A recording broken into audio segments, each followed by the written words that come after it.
School districts across the Buckeye State, they are making plans to adapt to the new cell phone law in schools. Board members with Sylvania Schools addressed the changes tonight and how they want to implement a plan. Steve Iwanek, he talked with officials and families about this. So, Steve, there were some questions tonight about whether these new rules will actually be enforced. That's right. So I talked to one student and her dad who tells me that it's one thing to have a plan, but they are skeptical when it comes to it being enforced all the time. But school officials say there won't be much gray area when it comes to the new rules. Sydney Sutton is a senior at Southview High School. And like many teens, she admits her phone is usually close by, even in class. I think it's more of a respect thing. Like, go on your phone when you want to, and don't do it when a teacher's talking. But those days may be coming to an end. Sydney's just not convinced yet. They said the same thing last year, and it didn't really happen in any but one class. That skepticism comes as Sylvania Schools prepares to tighten its rules.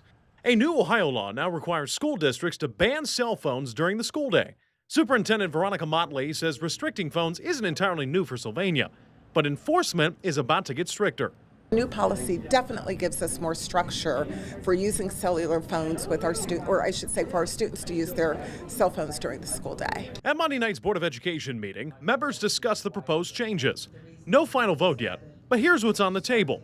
Students cannot have their phones from the first bell of the day to the last, in the classroom, at lunch, or at study hall. Phones must be kept in their locker and can only be used in between class, on the bus, at extracurricular activities, and in the case of an emergency with permission. We're going to go back to some of those old practices that allow our parents to leave messages for students or students leaving messages for parents or vice versa. That two-way communication will still exist. Sydney's dad, Dan, supports less phone time, as long as he can still reach her. Balancing act here.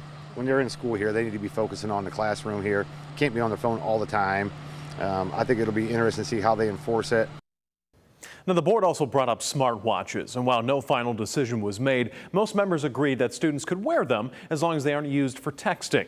Superintendent Motler says the goal is to have a final policy in place before the first day of school on August 18th. In studio, Steve Iwanek, WTOL 11.